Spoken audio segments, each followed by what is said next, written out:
Começa agora um programa que traz tudo sobre o livro mais lido em todos os tempos. Apresentamos O Som do Livro.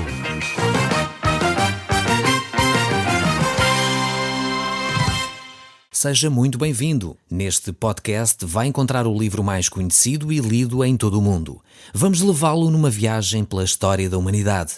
Este é um audiolivro para si, para a sua família e sociedade em geral. Contextualização e comentários de Paulo Chaveiro. Eu sou Paulo Chaveiro e nós hoje vamos continuar o nosso estudo no livro de Amós, capítulo 2, onde nós vamos ver Deus a falar ao seu povo Israel. E Deus vai lembrar o seu povo que se eles continuarem neste registro, nesta caminhada de se afastarem dos caminhos de Deus, eles sofrerão o castigo que Deus tem para eles. Realmente Deus é um Deus de amor, um Deus que quer trazer os seus filhos a um relacionamento de intimidade. E é um Deus como um pai querido, um pai que se preocupa com os seus filhos, que diz: meus filhos, se vocês continuarem a mentir, a roubar, eu tenho que tomar uma atitude.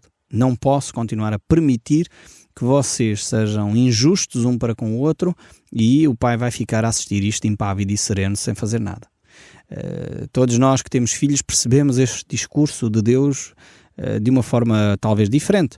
Eu tenho 3 filhos, como vocês sabem, o Natanael, o Josias e a Débora, e de vez em quando, como é óbvio, como crianças, eles põem-se a disputar lá os brinquedos e nem sempre é uma coisa pacífica, como é óbvio, como crianças que são, há alturas em que aquilo, enfim, acende a sério o relacionamento entre eles e é necessária a minha intervenção.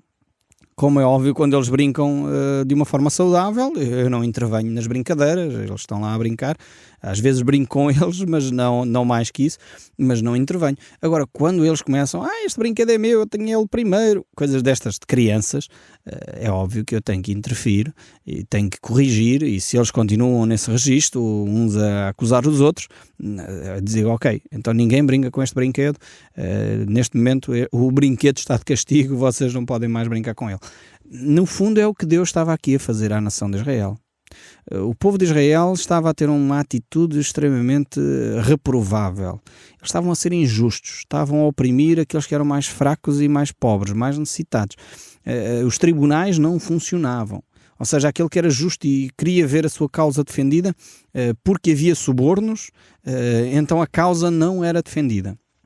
E eu tenho assistido no nosso país a situações, não sei se envolve subornos ou não, porque eu não tenho investigado, nem quero pensar sequer nessa hipótese, mas na realidade às vezes assistimos a situações dos nossos tribunais que eu fico boquiaberto. Como é que é possível determinados processos prescreverem, determinadas situações não serem julgadas e, como é óbvio, algumas delas são do conhecimento público que saem nos nossos jornais e ficamos realmente alarmados como é que é possível determinadas situações que parecem ser tão claras não serem julgadas e condenados, aqueles traficantes, aquelas situações, aqueles criminosos não serem efetivamente condenados pelos crimes que estão a praticar. Crimes de corrupção, crimes de situações violentas, que claramente todas as provas indicam que nessa direção e simplesmente as coisas não funcionam. Precisamos de parar e pensar seriamente. O povo de Israel estava a viver uma situação idêntica. Então, por subornos, por corrupção, o povo de Israel estava a deixar com que o direito se pervertesse. As pessoas já não acreditavam na justiça, as pessoas já não valia a pena sequer ir a tribunal, não valia a pena consultar o juiz e cada um ia fazendo aquilo que achava mais correto, o que era extremamente perigoso. Se cada um de nós faz o que acha mais correto, se calhar algum mete-se na autoestrada no sentido contrário porque acha que está correto e olha, paciência. Precisamos de viver em sociedade com regras, precisamos de viver em sociedade com leis, para que haja bem-estar social, porque senão, isto torna-se o caos. É necessário realmente haver alguma regulamentação que orienta o senso comum de cada um de nós, porque senão, se cada um faz o que quer, é de facto um perigo para a sociedade. E a nação de Israel estava nesta toada, neste registro. Precisamos então de voltar aqui a ter um profeta que proclama a verdade de Deus. E por isso mesmo diz aqui o texto bíblico, no capítulo 2, verso 11, dentre os vossos filhos suscitarei profetas, diz o texto bíblico, e dentre os vossos jovens, nazireus. Nazireus até preciso explicar aqui, porque não é um termo comum. Um nazireu era um jovem, ou uma criança aliás, que era separada desde o seu nascimento para servir a Deus. E este nazireu tinha algumas características. A primeira é que ele não deveria beber bebidas alcoólicas. Portanto, o nazireu era alguém que era separado para o serviço de Deus de uma forma especial, não era só um sacerdote, portanto era alguém que era separado de uma forma especial para o serviço de Deus, e ele tinha algumas prerrogativas. Não podia beber bebidas alcoólicas, não deveria cortar o seu cabelo. Lembram-se do famoso Sansão, não é? É talvez das histórias dos nazireus mais conhecidas. Ainda que Sansão, infelizmente, enfim, foi um homem que não respeitou sequer o seu chamado como nazireu, porque ele fez uma série de atrocidades e por isso Deus depois também puniu, mas ele era chamado por Deus desde o seu nascimento, e Deus dava-lhes algumas capacidades extraordinárias a estes jovens, a estas crianças, que eram chamadas por Deus desde o seu nascimento. Temos um caso extremamente conhecido, que é o de João Batista, portanto, o famoso João Batista. Ele também era um nazireu, um homem que era chamado por Deus, e então não podia beber bebidas alcoólicas, não podia cortar o cabelo, não podia tocar em cadáveres. Portanto, tinha uma série de rituais e de áreas, de regras que o nazireu deveria respeitar. Mas veja o que é que a nação de Israel fez para com estes profetas e para com estes nazireus. Diz assim: não é isto assim, filhos de Israel, diz o Senhor, mas vós aos nazireus deste a beber vinho, e aos profetas ordenaste, dizendo, não profetizeis. Quer dizer, aquilo que era o traço característico destas entidades, destas pessoas, que era ter uma vida exemplar, uma vida que não se conformava com o comum dos cidadãos. O povo estava a dizer, por favor, não nos venham a incomodar com estas profecias, não nos venham a incomodar com a palavra de Deus. Estamos aqui ocupados com outras coisas, não nos incomodem.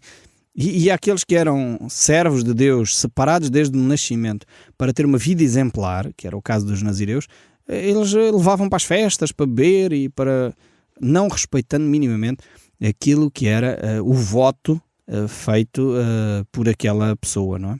E infelizmente, no caso aqui, os nazireus então eram conduzidos a beber vinho, e acho que isto é um problema talvez que nós em Portugal precisávamos de parar e refletir seriamente. Não temos nazireus no nosso país, creio, mas temos um sério problema com o alcoolismo. E infelizmente há muitos acidentes nas nossas estradas, fruto das pessoas não saberem simplesmente beber. Mais valia não beberem. Se não sabem parar, é melhor não começar. E isto é um sério problema da nossa nação. É importantíssimo que cada um de nós tome atenção a este aspecto. Então temos aqui este problema com a embriaguez, com o excesso de bebida que o povo de Israel estava a ter. Parece um problema do nosso país.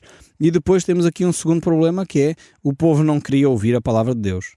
O povo estava mais interessado em fazer outras coisas do que ouvir a palavra de Deus. E foi também assim o que aconteceu no tempo de Amós. Por isso os nazireus estavam a ser levados a beber bebida forte, e aos profetas estava-lhes a ser dito para não profetizarem. O povo desejava ouvir palavras que fossem, enfim, bonitas, um discurso agradável, mas agora aquilo de que nós precisamos mudar de atitude, aquelas coisas... Isso incomoda muito, não vale a pena falarmos destas questões. Falar de corrupção para quê? Afinal de contas isto não vai mudar. Falar de uma honestidade, mas para que é que vamos ser honestos? Afinal toda a gente rouba, porque é que... Compreendem? Era esta a mensagem que Amós precisava trazer àquele povo. E eu creio que muitas vezes nós, quando proclamamos a verdade de Deus, sentimos-nos assim como Amós, a falar a um povo que às vezes não gosta muito de ouvir as verdades. Não gostamos de ouvir que nós precisamos de ter uma atitude mais séria, que precisamos de ser pessoas mais honestas, que precisamos de ser pessoas que murmuram menos, que dizem menos mal dos vizinhos, menos mal de tudo. Precisamos ser uma pessoa que encara a vida com outro otimismo, com uma outra capacidade de olhar a vida de outra maneira, no fundo. Precisamos de encarar a vida de outra maneira. Porque nós, como povo português, temos alguns traços que são uma marca que está como um jugo sobre nós, que não nos deixa levantar a cabeça pelo aquele nosso estado de miséria. Somos miserabilistas, constantemente miserabilistas. E eu creio que, sinceramente, uma das coisas que tem contribuído para isso é o jugo que nos é colocado de uma série de rituais e cerimónias, muitas delas religiosas, que nos oprimem e não nos libertam. A fé e a vida em Cristo deveria ser um respirar de alívio. Por isso Jesus diz: quem está cansado, venha a mim. Vinde a mim todos que estáis cansados e oprimidos, e eu vos aliviarei. A minha pergunta é: quando você pensa em religião, você sente-se aliviado ou sente-se oprimido? Se você se sente oprimido, provavelmente não está a conhecer Cristo como deveria. Porque Cristo disse: vinde a mim todos que estáis cansados e oprimidos, e eu vos aliviarei. Eu creio que uma das coisas que tem contribuído seriamente para o nosso país viver no estado de depressão que vive tem sido a religião que oprime. Seja ela que não me tenha. Atenção, eu não estou aqui a catalogar a religião. Não me interessa muito neste momento os termos que estão à frente de cada porta de igreja, ou mesmo não tendo termos nenhuns à porta da igreja. Mas a ideia não é essa. A ideia é que muitas vezes os rituais, as cerimónias, já são ocas e vazias. As pessoas não percebem porque é que fazem aquilo. E a vida espiritual deveria ser para nos libertarmos, para nos encontrarmos com Deus e com o próximo, para vivermos mais à semelhança de Cristo, amando o próximo e amando a Deus. E se nós amarmos o próximo e amarmos a Deus, então estamos a cumprir toda a lei de Cristo, diz o texto bíblico. E realmente precisamos, como ainda citando Jesus dizia, conhecer a verdade e a verdade nos libertará. Então a vida espiritual deveria ser uma lufada de ar fresco. Só que muitas vezes, para nós encobrirmos o nosso pecado, preferimos viver dentro de rituais. Porque é mais simples, não incomoda tanto, nós não temos que nos expor, não temos que abrir o nosso coração, não temos que ser sinceros. Lá nos rituais todos podemos participar, então todos andamos numa procissão qualquer, todos vamos à missa evangélica ou à missa católica e afinal de contas aquilo não muda muito a nossa atitude.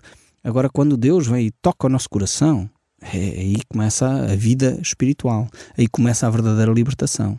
Então é neste contexto que Amós vai falar e é neste contexto que esta mensagem está a ser proclamada ao nosso povo também. Precisamos de sair deste jugo, este jugo que nos escraviza, este jugo da religião que nos escraviza, e precisamos de nos voltar para Cristo que nos quer libertar.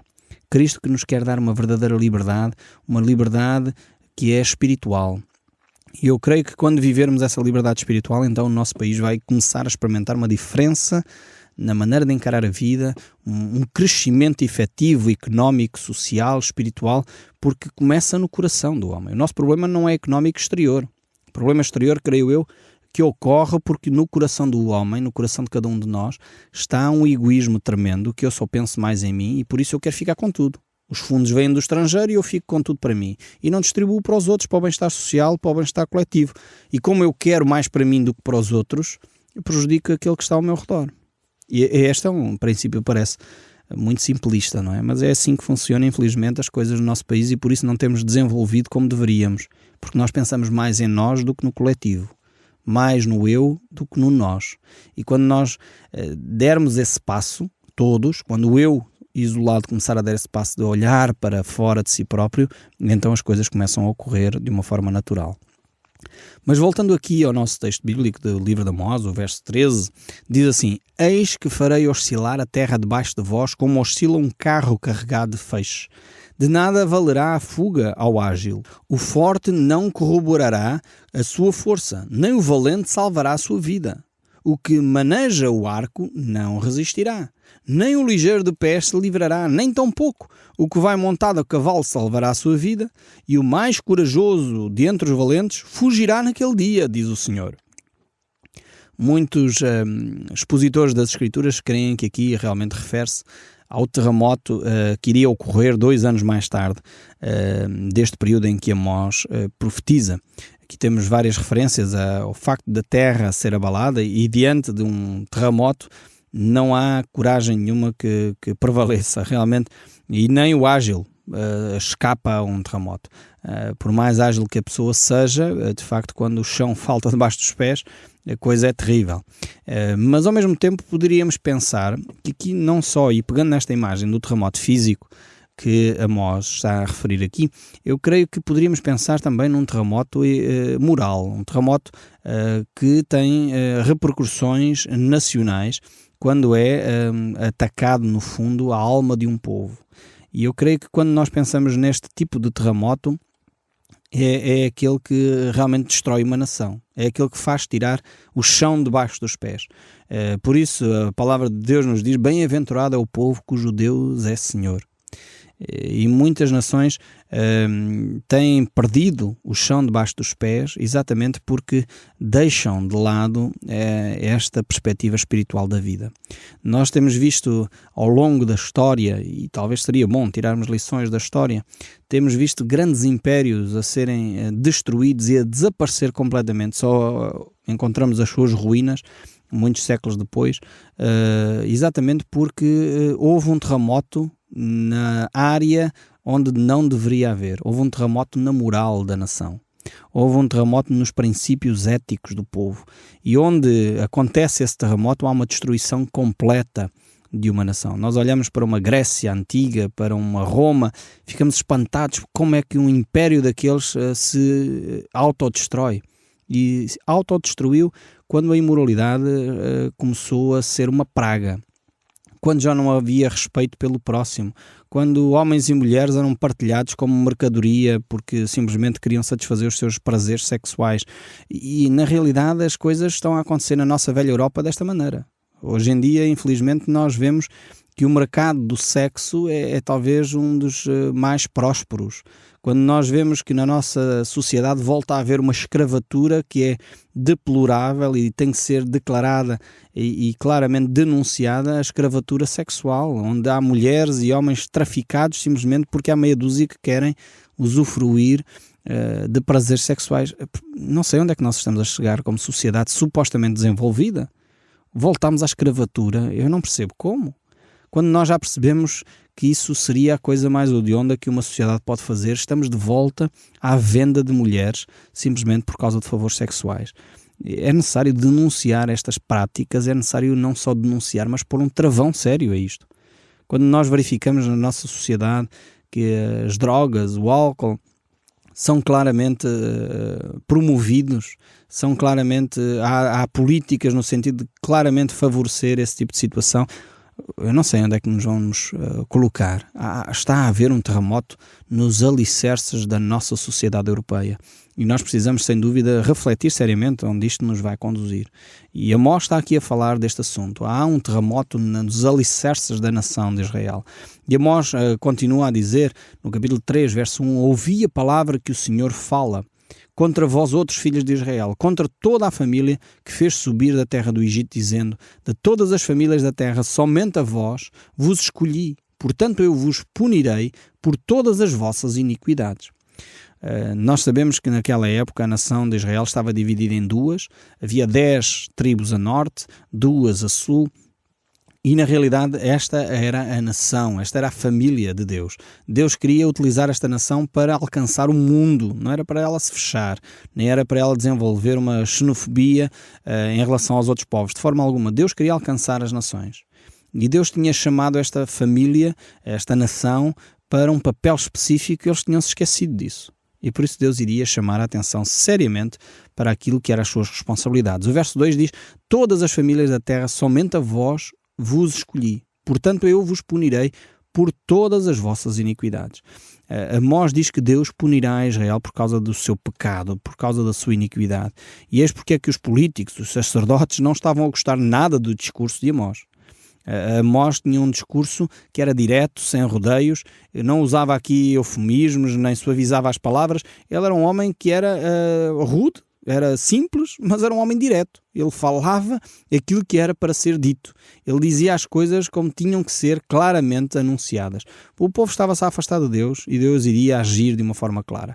E por isso mesmo, o facto de Deus ter escolhido a nação de Israel fazia deles então ainda pessoas mais responsáveis. Quanto mais o conhecimento de cada um de nós, mais responsabilidade a pessoa tem. E este é um valor que é transversal a tudo. Uma pessoa que conhece as leis tem mais responsabilidade do que aquele que não conhece, ainda que o facto de não conhecer a lei não isenta a pessoa de a viver. Atenção, mas uma pessoa que conhece tem muito mais responsabilidade. E Deus está a dizer isso à nação de Israel. E o verso 13 ainda diz, andarão dois juntos se não houver entre eles acordo? Que no fundo é uma pergunta de retórica que Deus faz, no sentido que Deus está a dizer o povo tem que andar em concordância com Deus. Deus disse uma coisa e o povo tem que perceber se quer ou não quer isto. No fundo, a aliança que Deus havia estabelecido com o povo tinha sido um pacto de comum acordo, quer dizer, Deus não impôs à nação de Israel os padrões, não impôs os seus princípios. Deus diz, ok, é assim que eu gostaria, estão de acordo ou não estão de acordo? E o povo disse, sim, nós estamos de acordo, nós queremos seguir este caminho. E porque os dois estavam de acordo, Deus então manteve este padrão. E agora Deus diz, poderão efetivamente dois andar juntos se não estiverem de acordo? É óbvio que não. Ou o povo alinha outra vez, ou o povo relembra de onde caiu e volta a restabelecer esse pacto com Deus, ou então de facto há aqui qualquer coisa que tem que ser transformada, alterada. O verso 4 diz, rugirá o leão no bosque sem que tenha presa, levantará o leãozinho no covil a sua voz, se nada tiver apanhado. E agora Deus vai fazer aqui uma série de reflexões com o povo de Israel. Veja você aqui no verso 5. Cairá a ave no laço em terra, se não houver armadilha para ela. Levantar-se-á o laço da terra sem que tenha apanhado alguma coisa. Tocar-se-á a trombeta na cidade, sem que o povo se estremeça. Sucederá algum mal à cidade, sem que o Senhor o tenha feito. Veja bem como Deus agora está a fazer uma série de perguntas em que as respostas são claramente óbvias. Quer dizer, não se levanta uma armadilha se não se apanhou um pássaro. Não se faz isto se não aconteceu aquilo. Deus está a estabelecer aqui um princípio de causa e efeito. Se as coisas ocorrem porque aconteceu alguma coisa prévia. E depois pergunta, será que haverá alguma situação que vai ocorrer na cidade de Jerusalém sem que Deus o permita, sem que seja feito, sem que seja a ação de Deus? E aqui entramos na questão da vontade de Deus. Talvez uma das coisas mais difíceis de nós compreendermos. E há um tempo atrás eu li um livro muito interessante que falava das 3 vontades de Deus. E isto ajudou-me a perceber que há de facto 3 formas de Deus estar, que é a sua vontade também, mas são 3 formas de Deus estar. Chamou-se nesse livro as 3 vontades de Deus porque era a vontade permissiva de Deus, a vontade soberana de Deus e a vontade expressa de Deus. A vontade permissiva é aquela que Deus permite que aconteça. Ou seja, Deus não quer, por exemplo, que a pessoa minta, que eu minta, que você minta, mas Deus permite que você minta. Ou seja, se você começar a dizer uma mentira, Deus não vai mandar um raio do céu e fulminá-lo naquele instante só porque Ele não quer que você minta. Nós sabemos todos que Deus não quer que nós mintamos. Mas, no entanto, Ele permite. Esta é a vontade permissiva de Deus. A vontade expressa de Deus é aquela que Ele declara na sua palavra. Não dirás falsos testemunhos. Esta é a vontade expressa. E a vontade soberana é aquela que Deus declara e vai acontecer independentemente de nós gostarmos ou não gostarmos. Então, nesse sentido, aqui encontramos também este aspecto da vontade de Deus. As coisas não ocorrem por acaso na vida de uma pessoa.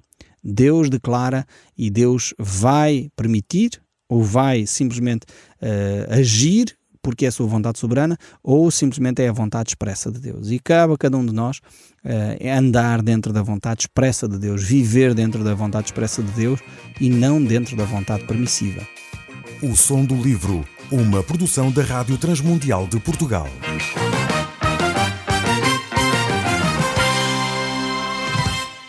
RTM. Conhece todos os nossos programas em rtmportugal.org. Uma produção da Rádio Transmundial de Portugal.